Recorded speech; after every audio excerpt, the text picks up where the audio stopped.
Okay, that is definitely facing.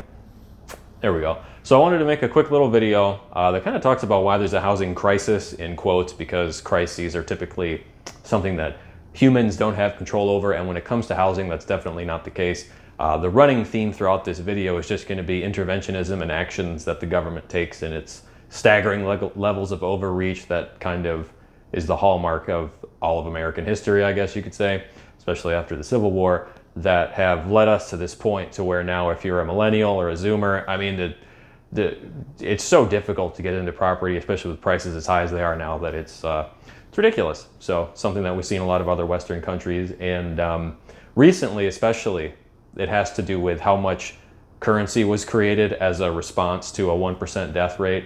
That, along with the supply chain screw-ups, has really, again, over a 1% death rate, messed up a lot of stuff. Unless you're in the top, like the top of the 1%, those guys, they're a lot closer, those entities, they're a lot closer to the currency that the Fed creates. And that's such a problem because when you take something like the US dollar that can be created arbitrarily by the Federal Reserve and you compare its value to that of something that can't be poofed into existence, like houses, well, the value of houses goes up because there's so many more currency units. When you compound that with the supply chain issues and building and all this other stuff, it creates an environment where the prices just go up and up and up. And a lot of people say, well, it'll be great once it crashes. Yeah, sure, if you have a bunch of cash or you're kind of creative with financing and you're aware of how to do that sort of thing. But if you're the average person, if housing crashes, everything else is going with it.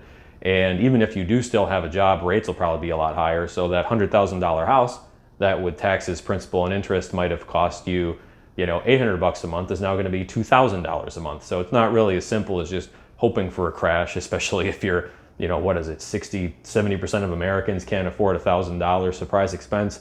Those aren't the sort of people that are going to be capitalizing on a real estate crash. And the reasons that prices and supply have gotten so out of control, really, like I said, just comes down to government intervention. If you think about it like this, after America's inception, it was primarily white and black people, with white people being in the majority.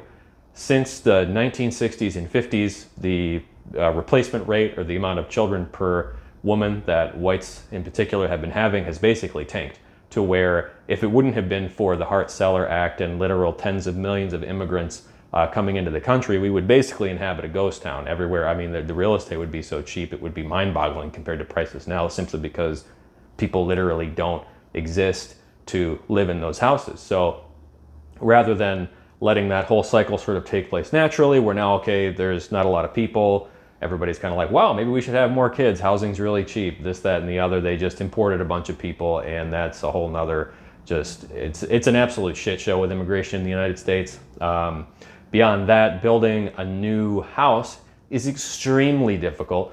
Municipalities, cities, just at the local level, some of these places, blue states or red states, make it so difficult and drag out the process so much to build property that it creates a situation where demand is a lot higher than supply because it's impossible to match the supply, right?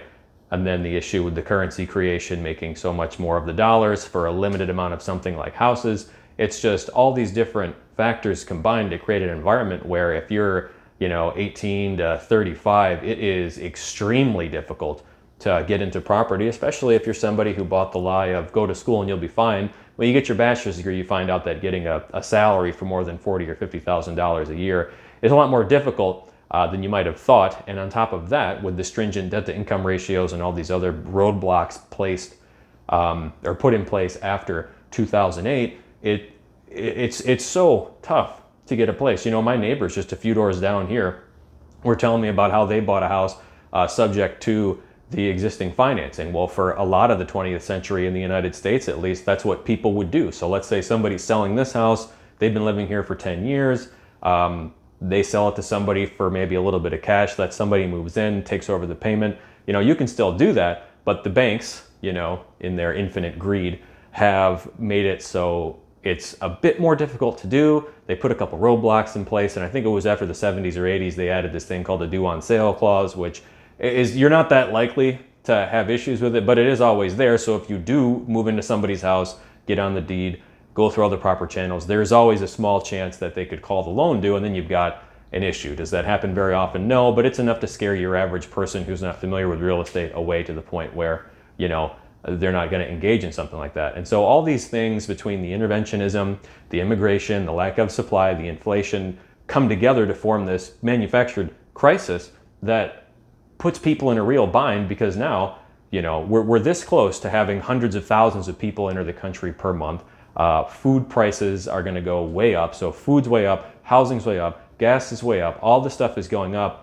And it just comes down to having this massive state apparatus that injects itself in literally, you can't even get married anymore without having the government involved. It's astonishing, okay? So it's not as simple as this one thing or this one thing that led to it. It's this confluence of all these little things that have created this environment where it's very difficult to get into a property. And even if there is a crash, that's going to have other consequences along with it that are going to make it pretty difficult for you to, get into a property. Another thing that people often neglect to take into account is programs like FHA, okay? And that's just where it starts. So FHA allows you to get a mortgage with a very, very low down payment compared to historical standards, with just, an extra monthly payment of PMI, which people complain about. But it's like, dude, if you would have got into a house with an FHA loan prior to 2018 or 2020, you'd be very happy you were paying that PMI because the nominal value of your property skyrocketed. And so it's not bad enough that the federal government subsidizes mortgages for people to kind of make up for how strict it made getting mortgages in the first place. States, even Texas, have these programs where massive amounts, relatively speaking, of down payment assistance are given to people. So I know in Michigan, I've done a number of deals up there where the buyer maybe had to bring $1,000 to closing, if that. I've had a couple where people get paid when they close on the house. Literally, like title cuts them a check for a few $100s because everything worked out such that now they're getting a little bit of that money back. But you see, this creates an environment where now, okay, if you go look at a lot of these MLSs, 50% of the homes that are purchased are done using a combination of FHA loans and state-sponsored down payment assistance programs. And it's like, all right, well, you're doubling the pool of buyers. So when you radically increase the number of people who are buying a house at the bottom, and these people at the very top of society get all these hookups on, recently created currency, it's just this gigantic mess. And the problem is that it's not as simple as a crash or like a simple housing crash or a simple economic crash, simple, right? Fixing it, because there's all these other systemic issues in US culture as a whole, to where people just think of it as normal that the government's going to come in and pay for your food and pay for your housing and pay for your schooling and give you a loan and help you buy a house. And it's like, this is the consequence of just walking away from the ideas that this country were founded on, independence, freedom. We don't have a whole lot of either of those things anymore.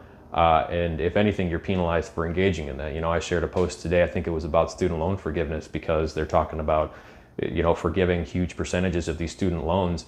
Well, yeah, you forgive the people that aren't paying the loans. You're subsidizing their poor decisions and penalizing people that did make good decisions, who pay their loans, who pay taxes. And it's just so, we literally exist in a country and in a time where being responsible is stupid. If you're responsible, you get higher taxes, you got to pay for this, you got to work all the time. If you're just some loser, you can sit around playing Xbox and watching YouTube videos for your entire life. Your kids are going to be paid for. Yeah, you're not going to have a nice house. You maybe live in a little box or in a little, what are they called? Council estates in England. Projects in, you might live in the projects, which carries with it its own problems. But most people are so staggeringly lazy, they don't care. So at the end of the day, the reason there's a housing crisis is because there is way more government than there needs to be. And until that changes, yeah, you might see ebbs and flows in the prices. Different individuals will be able to finagle their way into property ownership, but I think it's going to get a lot harder before it gets a lot easier. And when things kind of reemerge, if there isn't this smaller government approach to it, then we're just going to end up in the same position that we were or are in now and were in 100 years ago, because I don't know, man. People just can't put down the idea of having the state run everything. Doesn't make sense to me.